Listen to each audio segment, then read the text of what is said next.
Welcome back to the Owner Sheet, the show where we pull founders out from behind the brand and into the realities of leading, building, and scaling something that matters. Today's episode will resonate with every parent and entrepreneur, side hustler turned CEO, and every business owner trying to make it work without sacrificing the people who matter most, our families. Because today's guest didn't just build a business, he rebuilt a life, a lifestyle. Don LaTorre is the founder of Layman's Fitness, an online coaching business helping busy parents lose weight with simple, sustainable, kettlebell-based training. But his path didn't start with fitness. It started in HR, a decade in corporate roles before stress, 40 pounds of weight gain, and a panic attack forced him to confront his reality. He lost over 25 pounds. He rebuilt habits. He found purpose. And then he did the unthinkable. He walked away from a corporate career, a steady paycheck, benefits, and predictable stability with 3 kids, a wife, a mortgage, and faith that his mission would work. Today, Don runs a thriving coaching business from his home gym full of kettlebells. You've probably seen them. Helps parents reclaim their health and share stories of transformation that hit deeper than weight loss. Stories of dads connecting with their sons, husbands reconnecting with their wives, and families rewriting generational patterns. And if you follow him on LinkedIn and online, you know 2 things, some of my favorite. His kettlebells have their own personalities, and his content hits like a hug, but also a punch to the gut. Today, we'll unpack how Don built Layman Fitness from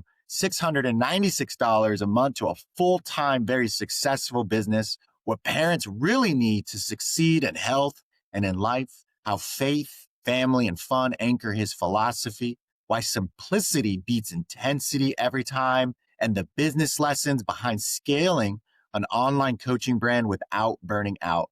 Don, super pumped. I know the kettlebells couldn't make it today, but I'm happy to have you. Welcome to the Owner Seat. Thanks, Albert. They're all sleeping in. Yeah, I exactly. actually hit them this morning with the workout, and I think they're a little bit tired from that. There you go. You hit them They're not gonna hard. be joining us today. So you got me. You stuck with me today. No, I love it. We'll take you too, but we'll get them on the next one. We'll get them on season 3.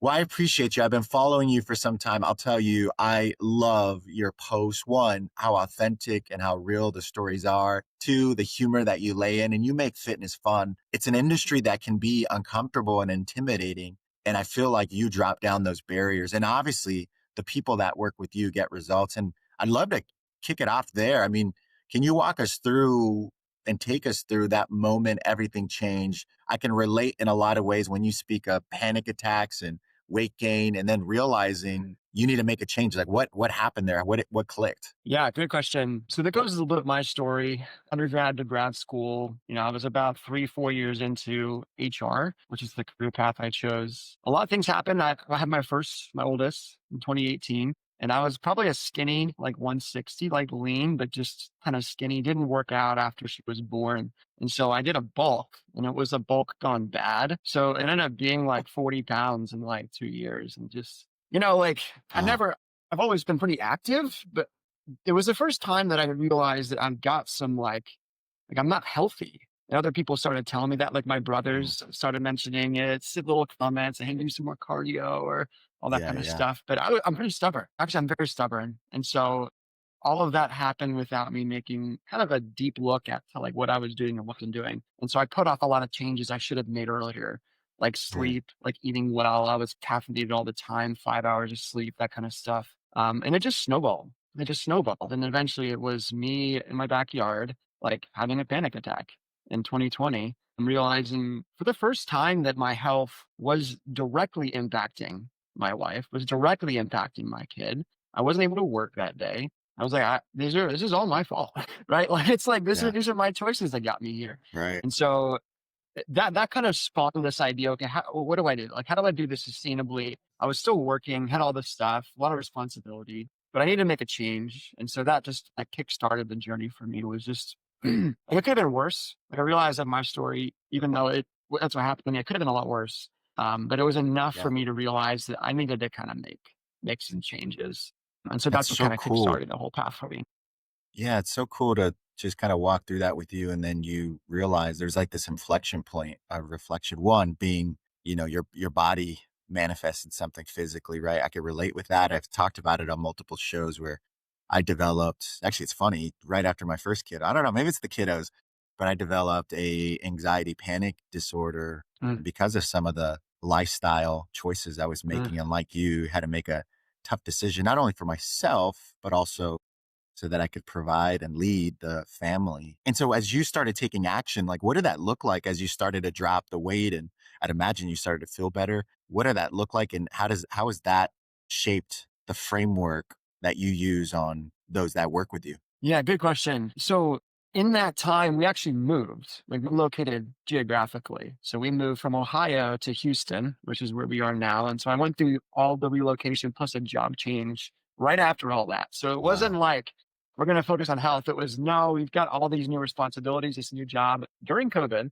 all this stuff Life like events. selling, Yeah. buying house. Like it was just, this is what life's like Mm. as I was trying to navigate the health stuff. So it wasn't like I get my 6 months to focus on my health. No, it was life happens and then you have to learn how to do it. But once we kind of got settled, started doing some research on some diets. I tried paleo. That was the first thing I tried. And that helped lose some of the weight, but it was not sustainable for me. I like pizza too much. I like dairy. Like I like milk. But it kind of gave me it gave me a framework to think, oh, I actually can do something for a limited period of time. And I learned the foods I actually like to eat. So that kind of Mm. led into, well, what else is there with nutrition? Probably that led me to kind of logging, learning more flexible eating, and that's kind of where I'm at now is like just maintaining a healthy weight. But it took like restriction to flexibility, restriction again, flexibility to kind of learn what works for me.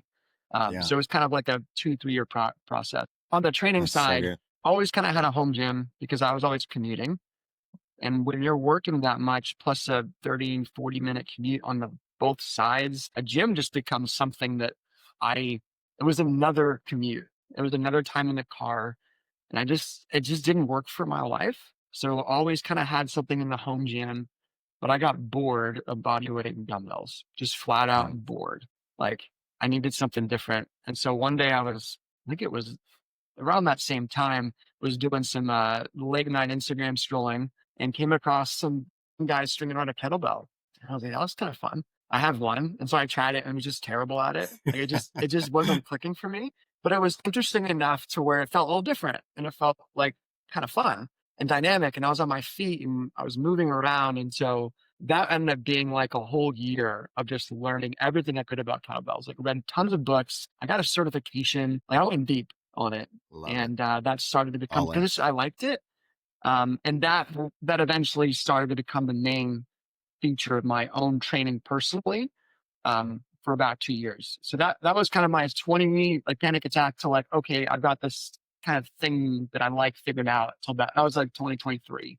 So it's like a 2 3 year process. And so, by the way, I mentioned it on the top about the kettlebell personalities, and I can't wait to get into that. But one of my favorites that I listen to is Peter Attia.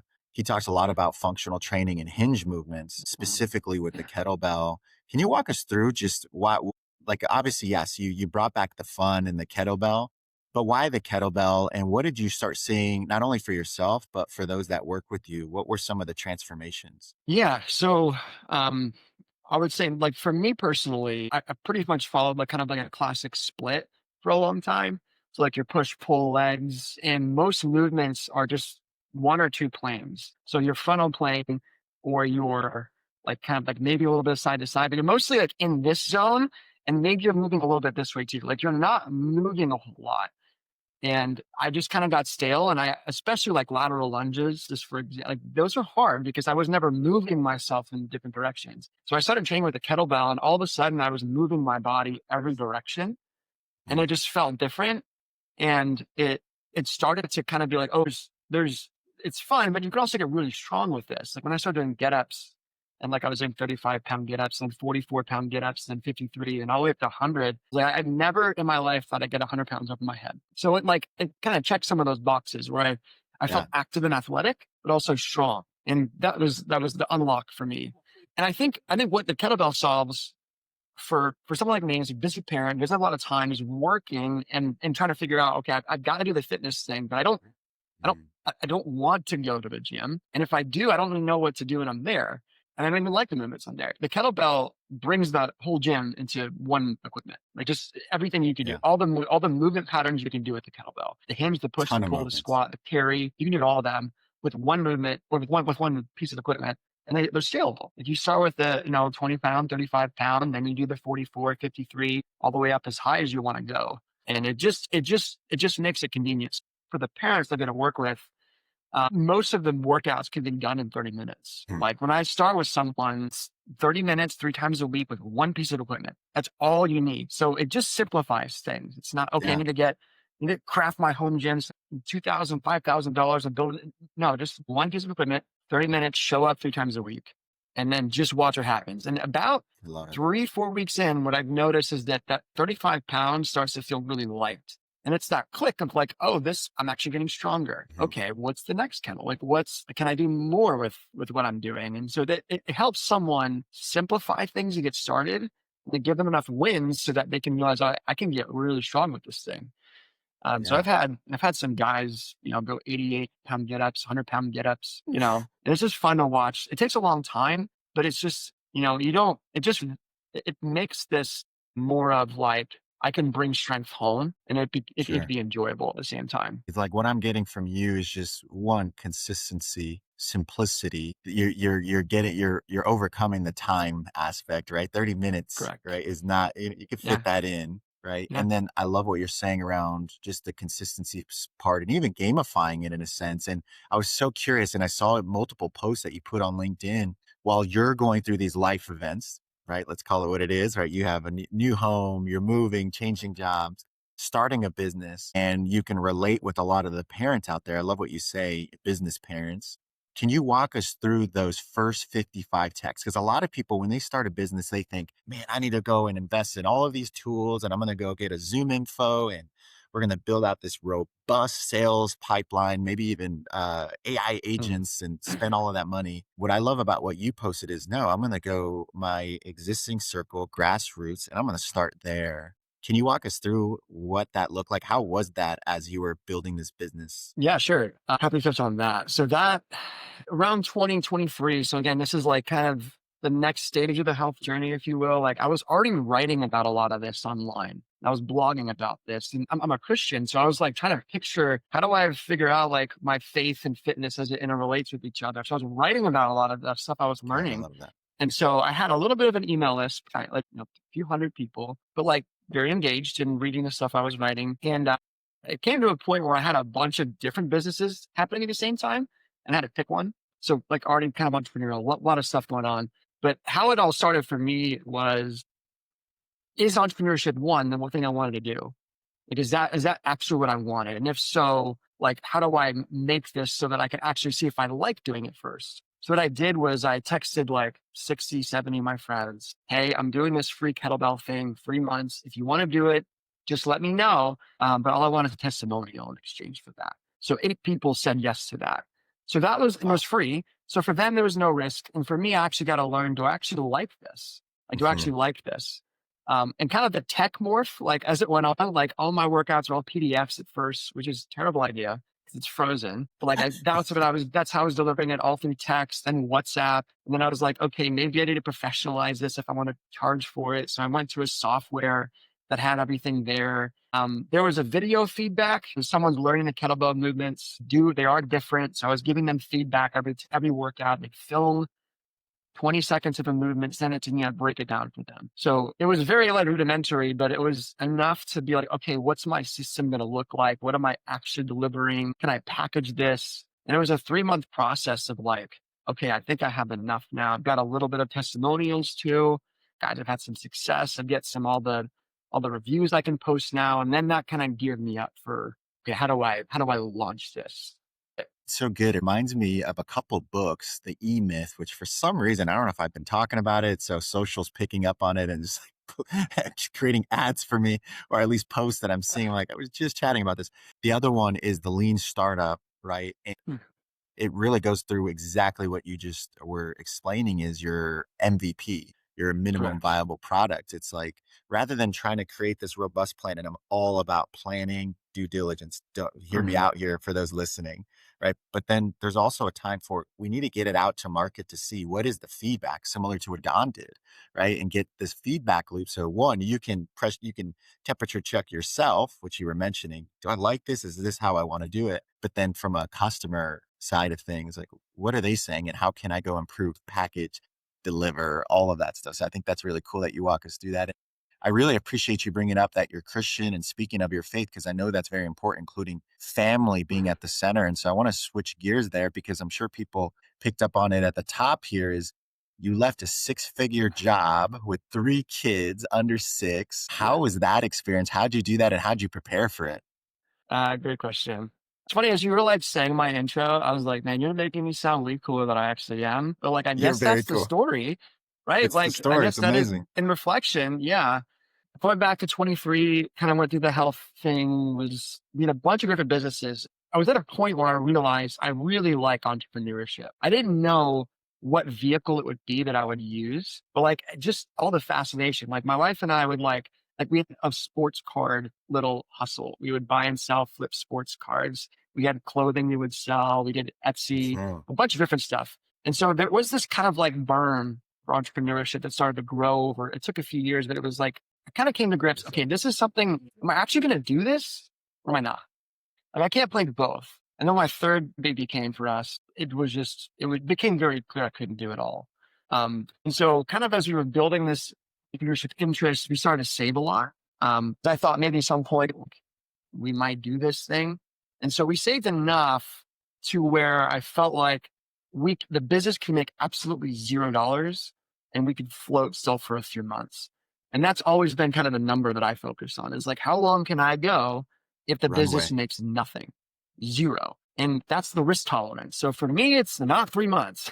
It's longer than 3 months, but like it's enough to where it gives me a lot of confidence. So once the number was long enough for me, and I had kind of that MVP, that's when I was like, okay, I need to launch this, I need to price it, and then let's see if this works. And if it does, then I'm ready to go.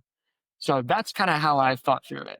Uh, Again, another gem in there because there's a lot of people here that are either currently business owners, entrepreneurs, studio owners, but also those that are thinking about they're in your place right now, Don, right? They're in the corporate arena, just have this entrepreneur itch, have this amazing idea.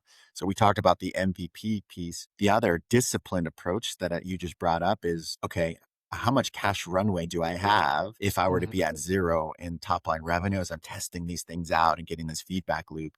So it's such a disciplined approach as many people might think, whoa, it's undisciplined to get your MVP out there. It's like, wait a second, that's a strategic move. And then you couple that with a disciplined financial thought is what's our cash runway?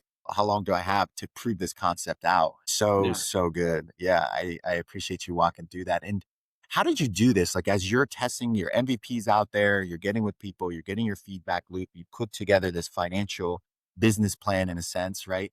A lot of entrepreneurs go in and they go in hard. I've been there and I'm still there. I still teeter back and forth. Mm, The ambition at times can get in the way of or can swallow your family life. How did mm. you protect that? How did you create those guardrails? Was that in partnership with your wife or your pastor? Yeah. What was that? How did you do it? Yeah. Great question. The kind of, again, I keep talking 23. It was a big year for us. One of the things that we did was writing down a family vision. And I know it's to me when I first heard that, I was like, this is the corniest thing in the world. Like, no, that's for boardrooms, not for me, my wife, our 4, 2, and 0 year old. Like, no. And I was working with a coach who kind of pressed me on that a little bit. And so I was like, okay, I'll give it a shot. The vision of itself and writing it down, there's not a lot of significance in that. What is that it clarified a whole lot of stuff that I actually wanted to do.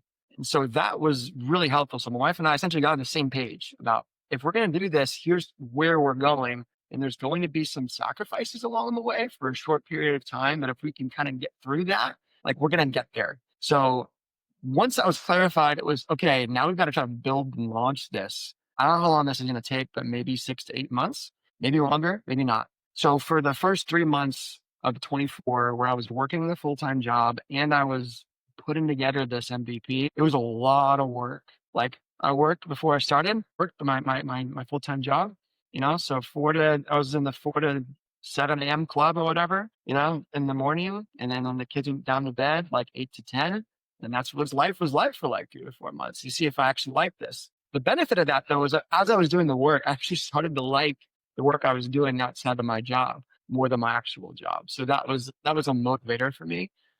And then kind of once we got through that, I started to charge. I asked people I was working with for free, do you want to continue working with me? If so, you pay for it. It's a discount, what it will be.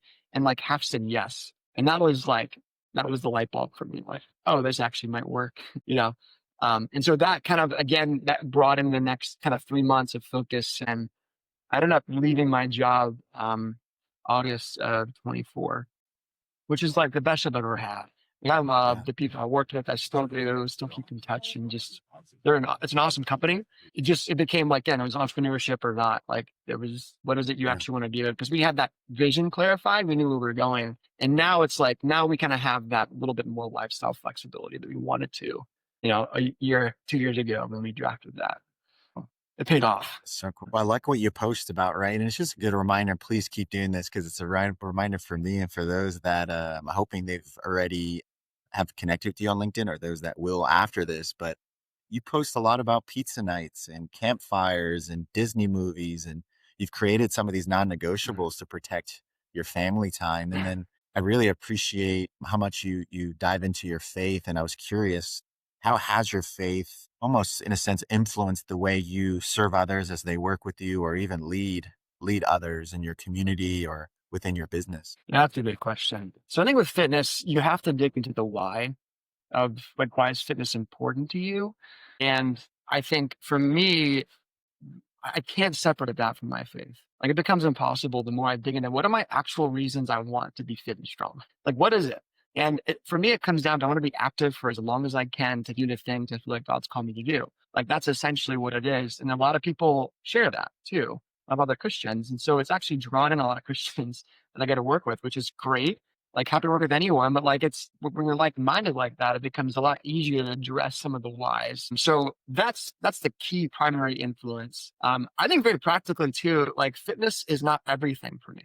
Like, it's not. Like, it enables things. It enables the campfires, the pizza nights, the flexibility, the bike rides, the walks with the kids. Like, it enables everything. And I think that's huge because I think with fitness, you can get so drawn into like what is it you're doing. You get narrowed on like your macros, your training plan. It becomes encompassing and distracting.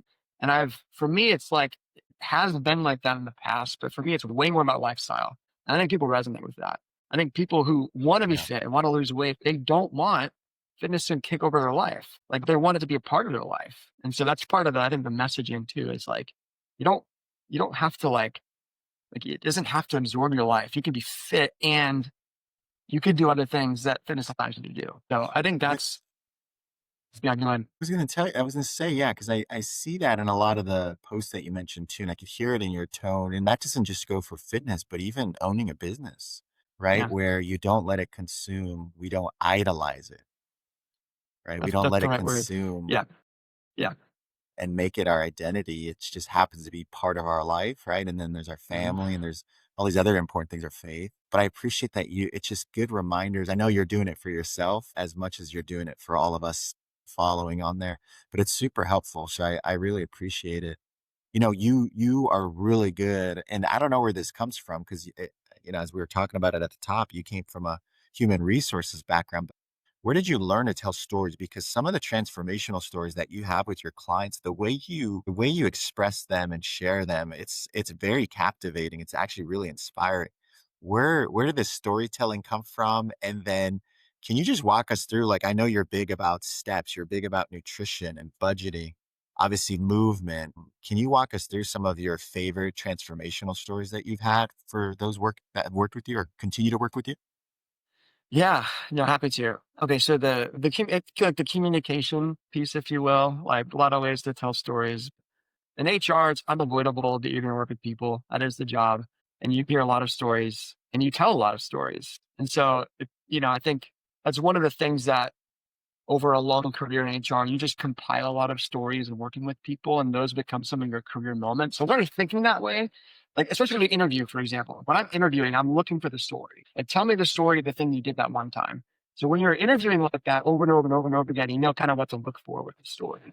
Like you kind of know the conflict, you know the resolution, how it's resolved. So that kind of came like ingrained on just how I communicate verbally. Much better verbal communicator. Writing for me, when I first started writing 5 years ago, I was very textbookish, just like logical linear lists, not connecting emotionally. And that's been probably my biggest thing I've had to work on personally is how do I write in a way that's like how I Hmm. talk, but also Mhm. meaningful so that someone else gets the main point, gets the tension. So I've had to be coached on that. A lot of ways that's happened. I've joined like there's a really helpful LinkedIn coaching writing group. I've been there for the last 4 months. Awesome. Colin Strucken, I think that's his last name. Colin. Shout out to Colin. But just helpful on like you have a few seconds to grab someone's attention, and then you have to deliver the meaningful part of the story. I just wasn't good with that with writing, and I still don't think I'm great at it. I'm working. It's more natural verbally, a lot harder in written. So that's kind of how that started. I was also a TA for a while, and like I've been in front of people presenting for years, so like Yeah. pretty comfortable like verbalizing stories. A lot less comfortable doing writing. I overthink it. So that's the writing piece. The people I've worked with, man, there's so many. Like this weekend, just, I had a client, he's lost he lost like 15, 20 pounds. He plateaued. We started talking. He wanted to get to the next step. Worked with me. He lost another 30 pounds. But what Wow. opened his mind beyond just the weight loss was all the stuff he was able to do, like all of the activity. So again, this is like fitness is important. It's not the most important thing. It enables other things. So he's got several kids. This weekend, he went for a 10-mile run. He did his workout, and then he played like a dad and daughter's basketball game and wasn't Awesome. tired. You know what I mean? So like Mm. 2 years ago, this would have been impossible for him. And he was thinking about this is lit, like this was the highlight of my day. Like beyond the Amazing. run, beyond the workout, I was getting to do the basketball thing and not feel tired. And he told me he's looking at the other parents, they're winded. And for him, it was a reminder of why he's doing this. So like it's moments like that. Had another guy recently, he's went to the doctor, numb legs, pre-diabetic, and that was his oh no moment. Like mine was a panic attack. His was worse, right? His was I'm Mhm. pre-diabetic, and if this doesn't work out, like I don't get to have the life I want with my kids. So he got laser focused. He's dropped a ton of weight. Well, he went for a mile run like last weekend with his older son, and 4 months ago, never would have thought that was possible. I So asked cool. him like, when was the last time he did this? He's like, maybe 10 years ago. You know, so like fitness unlocks the moments you can enjoy with your kids that I think parents really want. So to me, that's what fires me up. Like I love hearing those kind of things, Oh, right? love that. Fitness unlocks the moments. Fitness unlocks the memories that you want, right? They Yeah. allow you to have like that first story about basketball with your daughter. And it's just a whole different experience if you're like wanting to tap out and you can't really be engaged. You're a little woozy or dizzy. You're trying to catch your breath versus, Yeah. man, I'm fired up and I get to actually like experience her, watch her be in. It's just, it's different. I mean, those are the big whys back After to your original after a point earlier. 10-mile run and after doing 88-pound get-ups, he's like still balling on the court. That's what Yeah. it's about. And that Yeah. gets me so excited. That's so cool. Well, let's switch Yeah. gears because a lot of the big reason why I wanted to start the owner seat too is not only to share best practices and share some amazing stories, but also to get into the messiness because I think a lot of people sometimes, especially nowadays with social media, I think entrepreneurship is put on this pedestal of something rainbows and butterflies, right? It's super easy to do. And I feel like what gets missed is a lot of the things that get you from one highlight to the other. And so, if you don't mind, can you share some of the challenges that you've had since launching and whether that be Yeah. sales, pricing, systems, consistency, confidence, family? What have you gone through that has been challenging for you as an entrepreneur and a business owner? Yeah, happy to go into any and all. As a caveat, like definitely still figuring things out. The business is a lot better than it was after I launched, so praise the Lord for that. But man, okay, so here's one story. Going back to like how I launched, it was free, and then I charged, and half said yes, and I had testimonials, and I was like, okay, this is ready to go, ready to launch. I joined a coaching program so that I can kind of get the skills, tactics I needed to get to do a launch really well and get this thing off the ground. And so 300-person email list, and I launched it, and it was like I made 2 times that month than I ever had before in the month before. Wow. It was like I made like 20 grand or something. And I was like, 300 people on email list, 20 grand. Okay, that means I get 2,000 people on an email list Exactly. and I launch. That means I'm going to 8x this, right? And so Mhm. I did. And that did not happen. And instead, I actually made like, I never made that much money in a month, like when I got the email list that big, right? So that was a big lesson for me. I was like, okay, what am I actually offering? And how am I offering and Mm. how am I communicating it? And like, do people, like, what is it? Like, what was I missing? And I did a bunch of different things, tried it boiled down to trust. I think I forgot on that journey that I've been writing for 2, 3 years to people I've never made an offer to, ever. It was just me learning, me sharing, here's what I'm learning, here's what I'm thinking, no offer for like 2, 3 years. So there was a whole lot of trust. So when I said, hey, I'm offering this thing, it was, oh, I already know you. Here, yes, like I'll work with Right. you. And again, it wasn't like everyone said yes. I went through, maybe I had like 30 calls at the launch and like maybe a third said yes. So it Mhm. wasn't this like everyone said, it was just, it was a big launch and there's a lot of trust. And so I made the mistake of realizing that it's a lot more about the connection you have with someone than it is about the numbers on an email list. So that was like a huge lesson for me the first year. And then like right after that, right after the big launch, I was like, oh, this is gonna be like, this is gonna be easy, right? Like this is gonna be great. Like people are gonna sign up working every month. I'll just do this again and again and again. And like the next, I think then for the next month, I made like maybe 2 grand. And the next month that I made like maybe $700. And the next month I made maybe 800, $900. And I mentioned to you like the number for me that I looked at every month is how long can the business go if it makes zero? Those Right. months where I made like 7 to 900, it felt less than zero. It felt like I was going backwards because I had this Yeah. big launch. And it was one of those moments where I was like, I'm actually gonna want to do this. Like I just quit my job. Like it felt like I was going in the wrong direction. I felt like I'd Mhm. figured something Mhm. out, and then I realized, oh, you don't know anything at all about how any of this works. And it's some of those gut punches that entrepreneurship gives you, which I'm thankful for. But man, it was definitely some gray months, like going through that.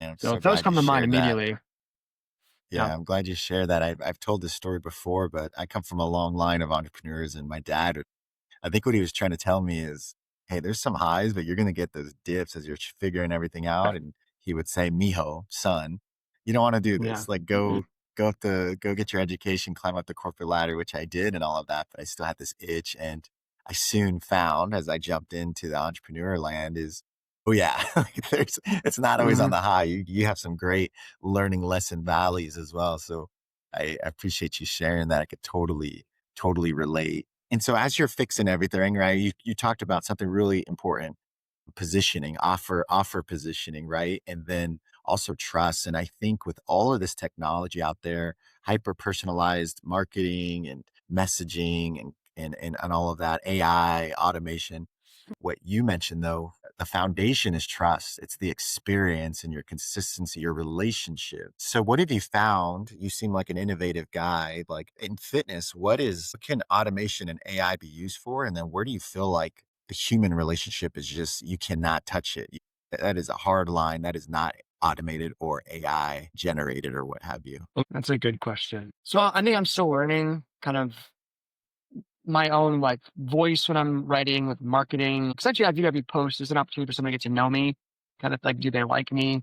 Do they like what I'm saying? Did it resonate? How I've thought about it is every time something that I put out comes across someone who's a human, I want there to be a human communicating to them. I Yeah. think it everyone takes a different stance on this, but so writing, like how I write all that stuff. My newsletters, I write all that stuff. Like if someone's participating as a human on their end, I want there to be a human on the other end communicating. I think that's like a baseline of trust for me. Like if someone's feeling like I'm feeding them something that's not authentic, they're gonna know.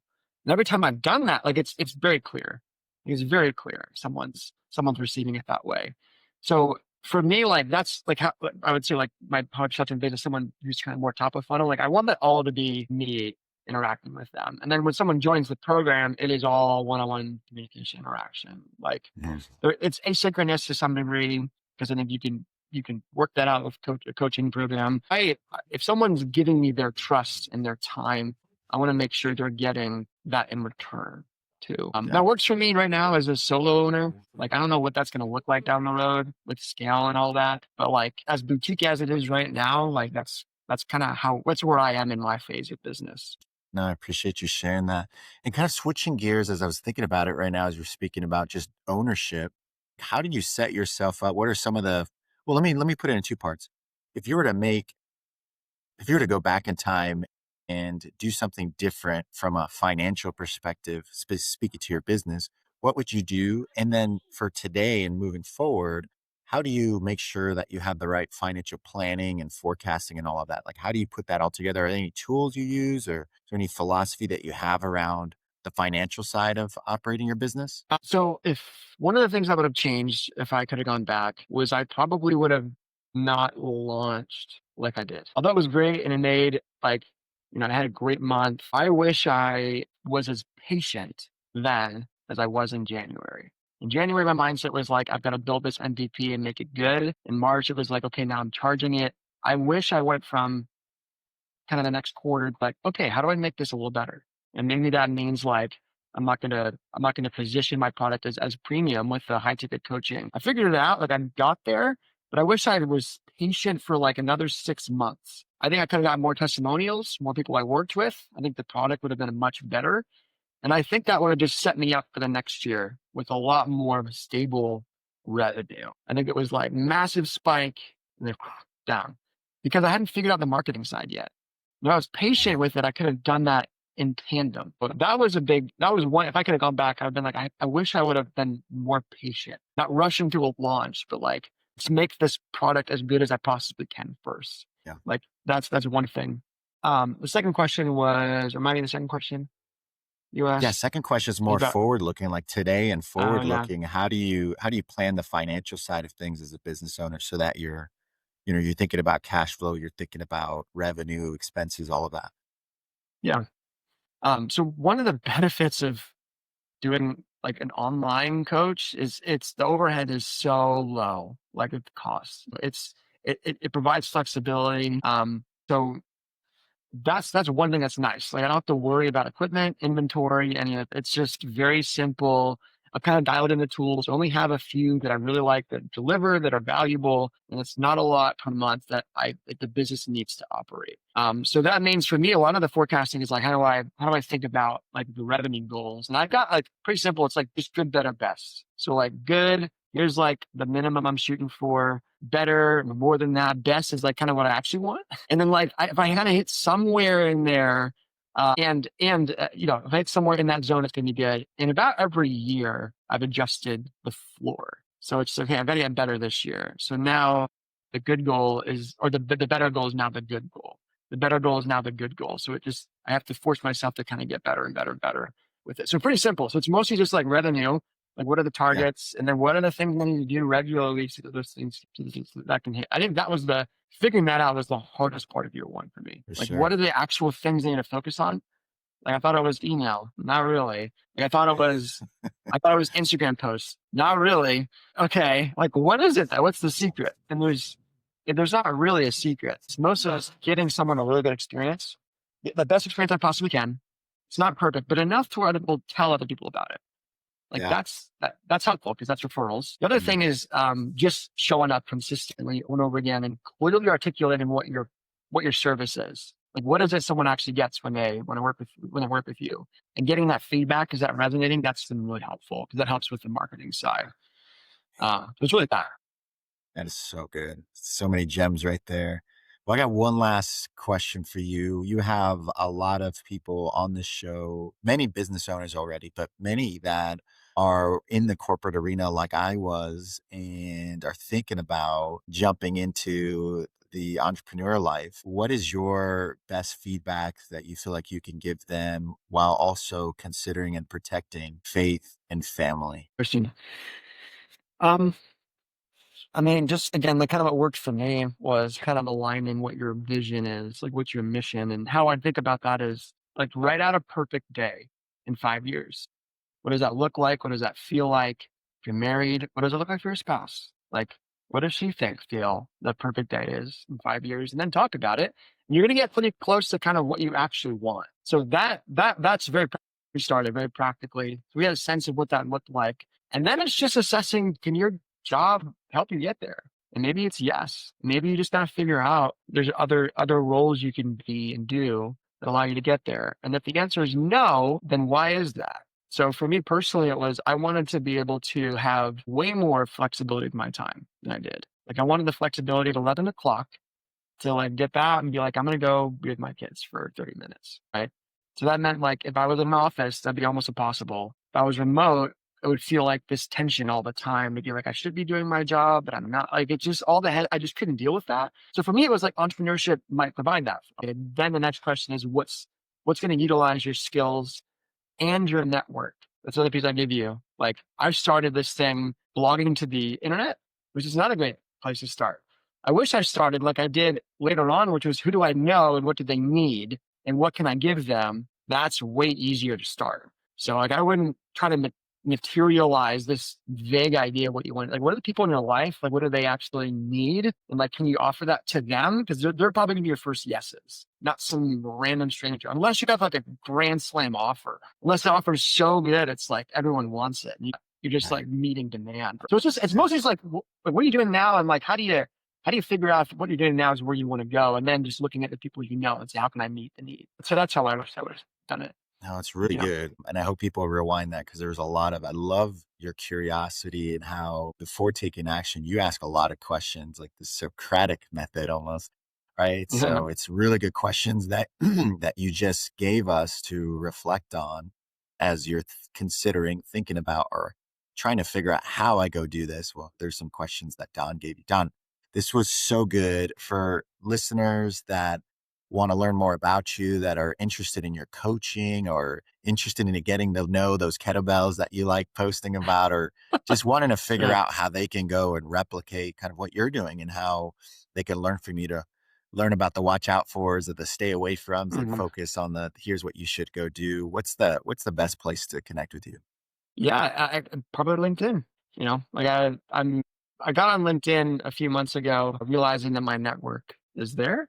People already know and trust me, so that's why I showed up. And then I realized, wow, there's a lot I learned from people here on this Mm, platform. Like I did Instagram for a year and a half, 2 years, like very different feel, and I just like the learning process. So I'm happy to connect, happy to learn from you after you connect with me. I love just the sharing stuff for for anyone in sure. your audience who wants to do that. But if I LinkedIn, I do have a website, so laymansfitness.com. If you like email newsletters, Excellent. you can get that as well. Every Friday, I send out just a reflection, something I've learned, something practical that you can apply to lose weight at home.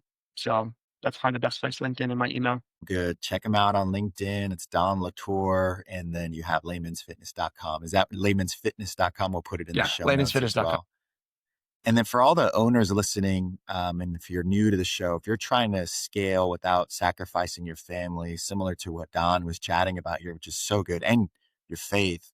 And if you want that financial clarity, cash flow structure, AI powered finance system is what I focus on so that you grow confidence in your financial back office. Check out strategointel.com. This has been another episode of The Owner Seat. I'm your host, Albert Ramos. Don, you are amazing. And just a reminder, everyone, all these episodes come out every Monday and Friday at 8 a.m. Central. We'll get Don's episode out here soon. Don, thank you so much. Thanks, Such a Albert. pleasure. Appreciate you. Yeah, see it, man. Enjoy the conversation. Thanks for having me on. Yes, me too. Thanks, everybody.